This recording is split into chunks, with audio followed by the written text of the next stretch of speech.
Yo, let me break it down for you once real quick for you.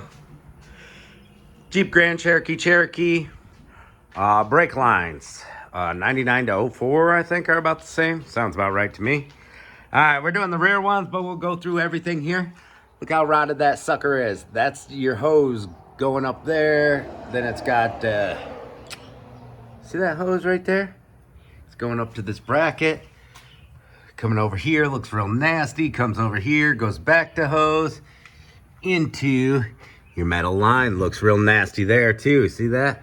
3/16 line going all the way down. The one we're replacing today is the one that's leaking. Let's go. We already got it taken off from this side right there, from the brake hose. Got my bleeder open. That was a 10 millimeter. No problems with that. A lot of times they seize in up north around here. Might have to give them a little heat to come off. This is how you do it. These are my tools. Get yourself some side snips. And snip your lines right off. Right next to the fitting. And get yourself a 6-point socket. That's very important. It needs to be 6-point. Because when they get this rusted, they just round. Now right here, where's the fitting that we took off from right there? Oh, it's around here somewhere. This one I destroyed getting out of this block. You can see you can't really get to it. You can't get a 6-point socket on it, so you got to use a line wrench. I started with a 10 millimeter line wrench, went down to a 3/8, then went down to a 9 millimeter. Wasn't working. We had to bust out the old vice grips. So rusted. So I came from this side, got the vice grips on it right here on the fitting and clamped on. And then had to heat it up with a really low flame with my torches. I sprayed down my hoses with water and got a real low flame and slowly heated it. And then finally it cracked free. And then I was able to just put the vice grips back on a little bit at a time. After about 5 or 6 turns, then I was able to put pliers on it and get it to come free. It sucks. They put a really long fitting here, so you can't get a ratchet in between the block of the differential here, the axle.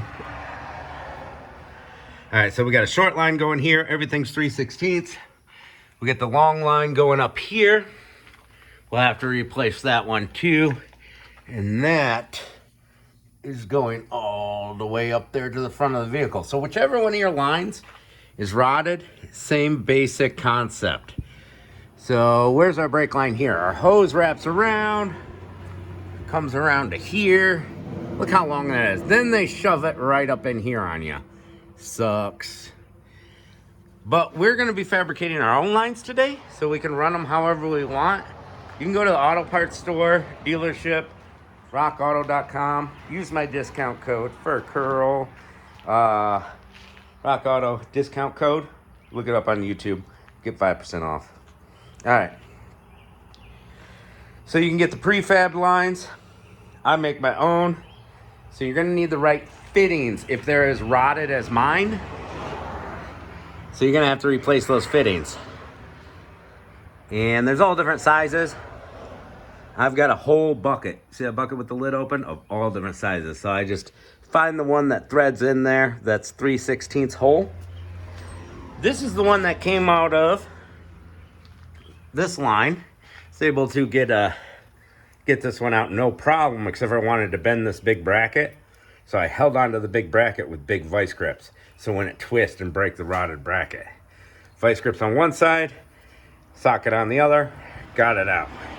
Now it's all cleaned up. This is the same fitting that came out of there. 10 mil, wire wheeled it, drilled it out with the 3/16 drill bit, and we're gonna flare it now with a flaring toolkit. So you can buy these reels in different sizes. This is my 100-foot reel. We got 25-foot reels. We're gonna put it on there and put a flare there. If you don't know how to flare, you can buy a flaring toolkit for like 15 bucks from almost any parts store. Or you can buy a pre-flared line with the right fitting. So watch a video on how to flare if you don't know how to flare a brake line, I should make a video on that. Let's go. All right, so I'm gonna flare this and then we'll move on to the next step. All right, I got my flare made and I've got my fitting on here. I'm going with the short fitting on the one on the axle instead of the long one that was on there before. And what we're gonna do is we're gonna just thread this right into the hole right here, and we're not gonna worry about our routing at all. We're just worrying about getting that fitting on there, and don't tighten it down all the way. I just wrapped my extra line right there for now. And yeah, don't kink your line when you're doing stuff. All right, so what I did before I even started to plug this in is I bent a nice little angle going straight up. It's going way up there. That's not our final route. We don't care. Get this threaded in by hand and then tighten it a little bit with a wrench. You don't want it fully tight yet until you got both ends tightened. And this concept's gonna work for the whole vehicle, whether you're going from master cylinder to ABS, left wheel to ABS, front to rear, side of the axle to the center of the axle, doesn't matter. Fabricate your line. See, this one's fabricated in the past, and you know, make sure it stays out of the way of everything. See, it's got a couple inches in between the coil, and just make sure it's in a safe location wherever it needs to be. All right, now we're gonna worry about routing. So this needs to route around, and it sits right here in this little axle clip.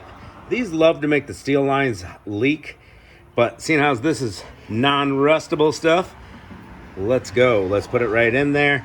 So this stuff is real bendy.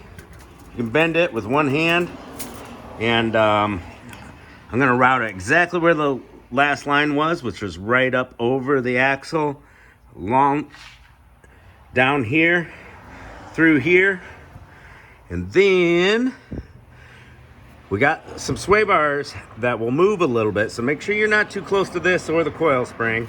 We're gonna come in between here, and I'll plug it in right there. All right, we've ran around that axle nicely. It's a little bendy because we got all this weight on this side by the reel. We're gonna cut it off about right here and then bend it where we want it to go. You wanna make sure you leave yourself extra room instead of leaving yourself too short, because then you gotta start all over if you leave yourself too short. Too long, you can always keep cutting off. We got this cutting tool for lines, line cutter tool.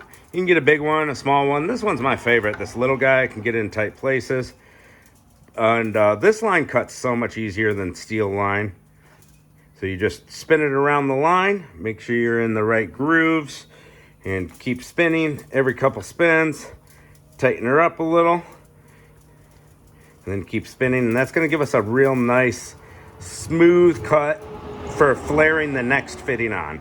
So I gotta go into my bucket and find the right fitting that threads into there where the brake hose is, and put it on this line, and then I'm gonna flare the line. Why isn't this cutting off? Come on, it's gotta be close.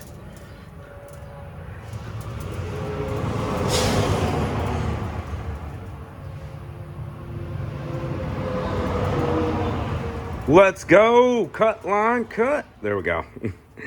Now we've got a nice smooth looking piece of line ready to flare a fitting onto. We bent it around and up and over and where we need to go. Get it right in between the coil spring and that sway bar, not touching the shock. Here's a fitting I grabbed out of my bucket, an old repurposed fitting. You have your inside diameter on your fittings, which we already know this size, 3/16. Then we got our OD for whatever we're plugging into. And then we got our thread pitch. So all those things have to line up. Now we're gonna pop our fitting on there, do our flare, and then plug the fitting in there. We already got our bleeder screw open. Let's get our bleeder screw open for the other side so we can bleed the brakes after we're done. So we'll do our regular flare On this, plug it in, tighten it down, tighten down the other side. Now that the line's totally tight, bend so that we're far away from any moving parts. Do our final bends, our final touch up. Make sure both sides are tightened. Loosen our bleeder screws, and then we're gonna do a brake bleeding on the whole vehicle. Check your brake fluid before you start bleeding. And if you don't know how to bleed, watch a YouTube video on how to bleed brakes. This is just a quick rundown of the brake lines on Jeep Grand Cherokee. We're on to bleeding. I thought I'd give you a final look at the brake lines. You can see exactly where they're going from the master cylinder to the ABS pump. And now, of course, we got this guy over here that's wrapping up and around. That's the one that's going to go to your front passenger tire.